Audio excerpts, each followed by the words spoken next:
What's up, folks? David Soto Jr. here, and it is the 24th of January 2018. I'm coming to you from Colorado Springs. Actually, it's Peyton, Colorado. But don't nobody say Peyton? You know they want to say Colorado Springs. Anyways, this is going to be my first podcast. I've been tooling around with practicing broadcasting. I've been putting out stuff on Anchor. And trying to get a photographer, which I haven't gotten yet, but I'll get that. Struggling with the title, the struggle. Anyways, so that's what this was going to be called.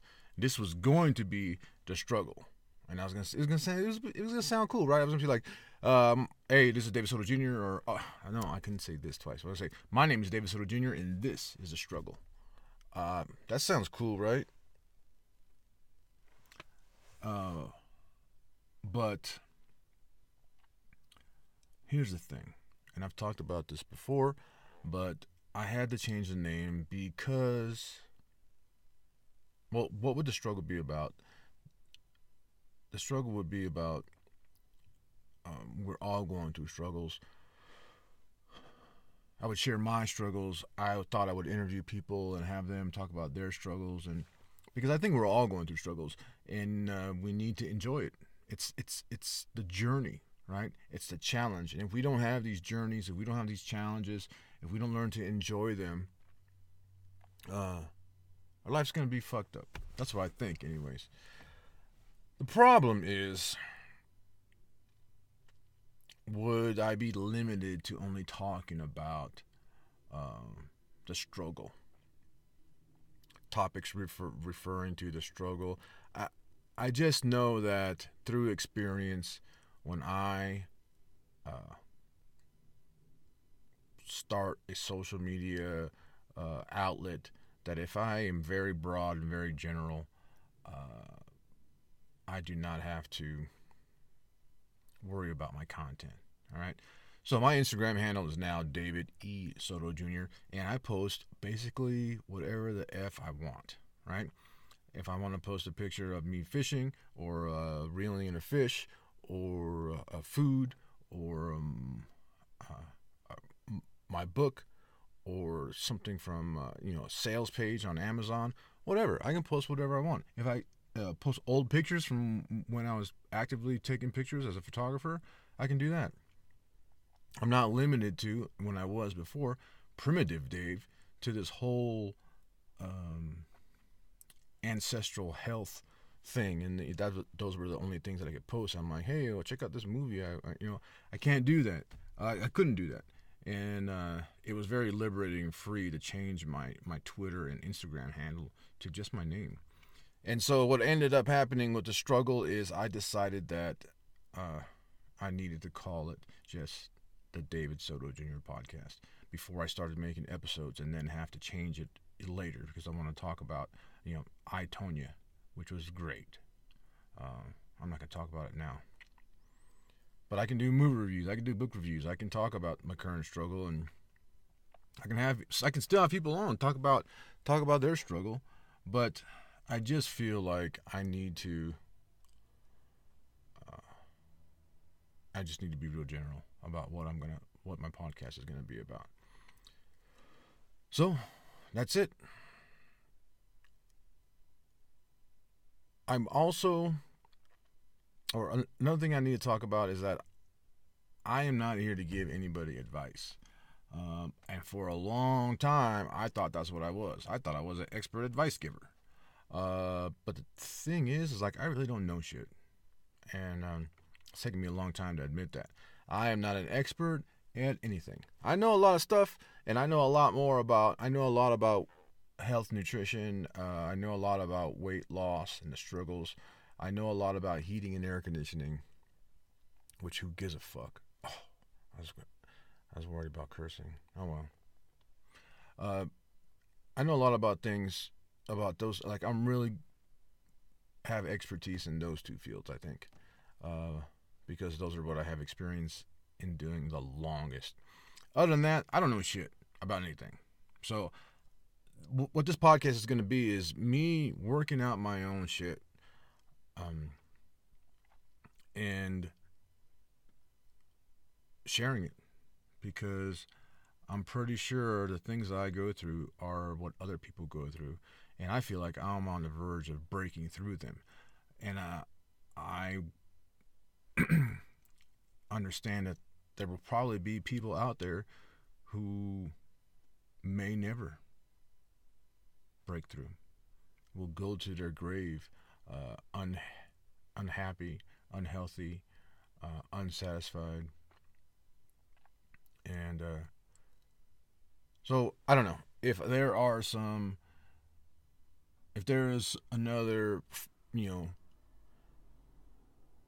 early 40s bachelors out there when I talk about dating and what have you, and then they can relate, they can learn from my mistakes, so be it. If there are other people doing this whole van life thing and they can learn from my mistakes, so be it. Uh, and others, right? I'll talk about weight loss. I'll talk about mental health. I'll talk about whatever comes up, and hopefully there's people out there who can relate. If not, I don't know. Hey, I like talking, and I feel important when I put these headphones on and speak into this microphone. So I feel like this is for me. So I don't.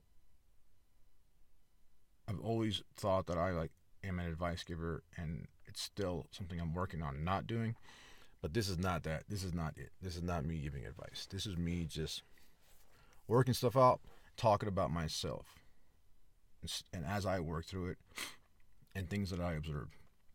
The first thing I want to talk about, something I observed, was a random act of kindness that I saw. I have notes all over my van right now, and the dashboard's tore up because I can't find. I'm looking for a short or something. I don't know, an opened wire.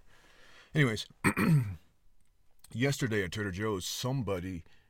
I sit in this van a lot, and it's not really healthy, but it's kind of bad for my posture. But I sit a lot in here, and sometimes I sit in parking lot. Let's say I just got done grocery shopping, and I'm like, okay, cool, and I put these groceries in here, and I sit here, and I'll sit in a parking lot, because sometimes I don't know where to go. I don't have anywhere to go, or I don't know where to go, so I just sit there for a while, and I think and try to figure it out. And when you sit in your car, you see so many things going on. Like right now, I'm just in a neighborhood. I'm not going to see much, but especially in a parking lot, you'd be surprised at the things you witness. People don't look into cars to see if people are in there, right? I do, but that's because I'm like hyper vigilant and think people are out to kill me. But most people don't, right?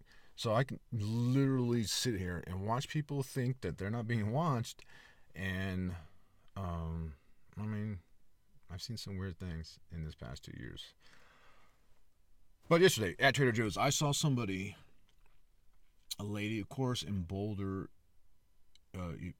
They charge you if you use a bag, right? If you go buy groceries, they're like, you want a bag or do you bring your own? I'm like, no, I want a bag. And it's 10 cents a bag, which, I don't know, it's kind of cool, actually. It makes people think, like, do I really want to spend 10 cents for this bag? Oh, no, I just bring my own. Which is something I've done off and on for a while, for years. So I saw a lady pushing her cart into Trader Joe's, and it was full of, where the kid goes, she had all her bags there. And what she must have not been paying attention, and one of her bags fell. I feel a burp coming on. One of her bags fell, and a lady saw that it happened, picked up the bag, and threw it back in her cart. And I don't know what the position the lady is, but was she pulling a cart behind her? I don't know. But the lady who dropped her bag never even saw that she dropped it, never even saw the lady behind her pick it up, and never even saw the lady put it back. She was completely clueless. And the woman who put the bag in there, her cart, put it in there, tossed it, and walked away. Didn't even wait, hesitate, anything for a thank you, nothing. She did a random act of kindness without any expectations, without expecting anything in return. Um, some of us do things expecting something in return. For example, when you give to charity, I don't know, I don't often give to charities, but when you give to charity, do you announce it to the world? Hey world, look what I did. I gave this thing away. Because I don't think that's how you give, right? I don't think that's how you give. I think you're supposed to give without expectation. This woman gave as a favor, right? She could have just let that shit fall on the ground and somebody else would get it. But she did it, tossed it, and didn't even get the woman's attention. She didn't even try. Hey, ma'am, you dropped this. Oh, thank you. She just gave and left. And I heard a long time ago, like, if you really want the reward from giving, you will do it anonymously.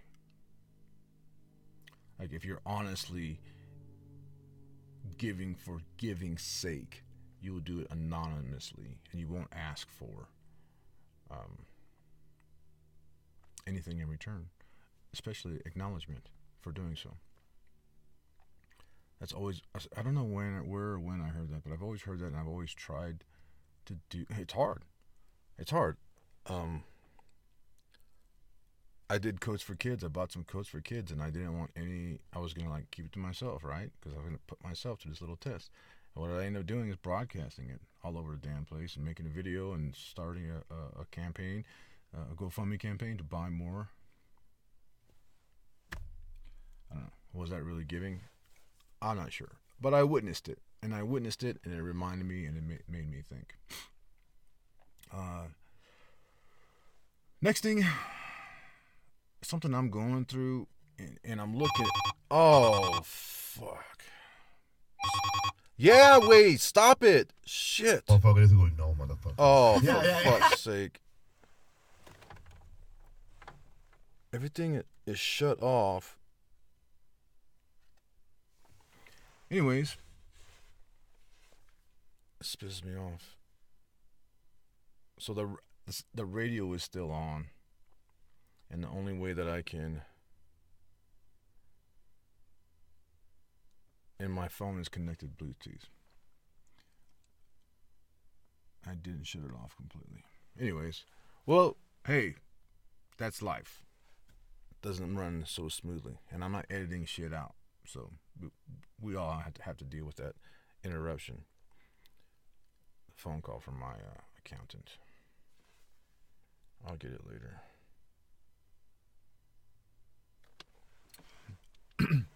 So the next thing I want to talk about is adversity. Now, I really didn't even know what this word was. I had to listen to people use it, specifically Gary Vaynerchuk. But adversity is like misfortune. And what people talk about is adversity is like fuel to the fire. Like, you need it in order to be great. And the level of adversity you have, the more opportunity it is to be great. I was feeling fucking low yesterday. One of the things I do is I check book sales, and they're terrible. So I get off Debbie Downer about that. The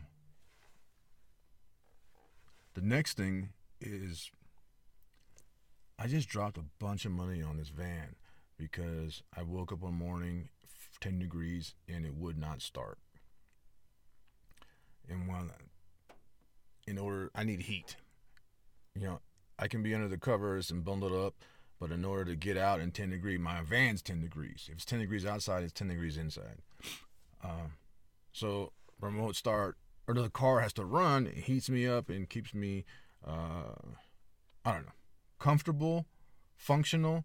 I was over here in my chonies trying to start this thing, and I was shaking and freezing. So I had to get it towed. I had to get fixed. That was $1,000, man, and that was steep. Just the other day, the yesterday, I woke up and the heat wasn't running. The fan wasn't blowing on this fucking thing. So I was like, man, that's kind of what this is gonna cost me. This is just pain in the ass. I got this. I already spent a bunch of money. I had to send $2,000 to my property manager. I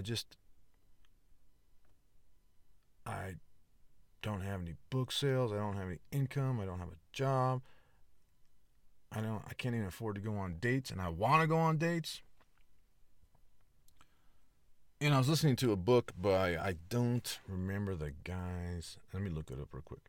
But I was listening to this book, Gary John Bishop, and the book's title is Unfuck Yourself. And I'm listening to him, and I'm thinking about myself and life, and he makes a point that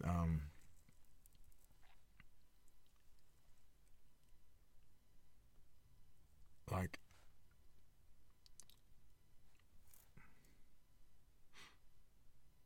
he makes a point kind of like saying like, you're a rock star, you're a badass, you can do this, you can get through this. Like, look at the shit that you've gone through before, right? Look at your past, and you survived that shit. And you can survive this. You can get through this. And that reminded me of something that my dad said. I don't have very many of these things, wise things that my dad has said, but what he said was, it's just part of your story. And what was he talking about? I mean, is he talking about that in the long run, I'm going to be a storyteller and I'm going to use these examples of my life to. I'm going to use these examples of my life and they're going to make good stories and I'm going to tell the stories because that's what I want. I didn't know it, but I always knew it, that I'm a storyteller and I like telling stories. And does my dad know that? Did he know that when he said that? I think he said it when I was off to Iraq. And I left him in charge of my finances. And one of my points, I think I had 2 points to go to Iraq. Honestly, I think one of them was to go and die. And I think the other one was I know the other one was to make money. To make money, lower my cost of living, put one of my houses up for rent, and get out of debt. And I think I remember, I'm not 100% sure. I know that a guy went to Iraq, filed for bankruptcy, and then went to Iraq and made a shit ton of money. And while I didn't file for bankruptcy, I went to Iraq to make a shit ton of money and dropped every penny that I could into my debt, my credit card debt and what have you. And I think I remember telling my dad that that's what I should have done. He was like, no, you shouldn't have. And the whole Iraq experience was 11 months of hell. I mean, I look at it back at it now, and oh my God, and it was 13 years ago. That's crazy. But the experience, anyways, my point is that it's all just part of your story. You're gonna get through it. I'm gonna get through this. This is not the end of my life. This is not how my life is gonna be. This is not how life it's supposed to be. Ups and downs, but in the end, over the long run, you're gonna end up on top. And this is part of my story. This me living in my van, discovering I'm an author, writing books, discovering podcasting, losing a job, being kind of broke, traveling. It's all part of this is just part of my story. This isn't the ending. This is just part of it. So I'm hitting 20 minutes, folks, and I think that that's what I'm going to end it on. I was going to talk about other things, things I don't know if I'm qualified to talk about. But who gives a fuck, right? Anyways, that's it. I think I'm done. This is my first podcast. I'm not sure if this is good or not, or I don't know. But I have to take action. That's another thing that guy's talking about in that Unfuck Yourself book. Is take action. Stop thinking about shit. Stop planning shit. Take action. And I've heard that from a lot of people, including Gary Vee. And I kind of know action. Action kills fear. Action kills fear. So, with that, folks, this is the David Soto Jr. podcast. I am David Soto Jr., and I will talk to you later.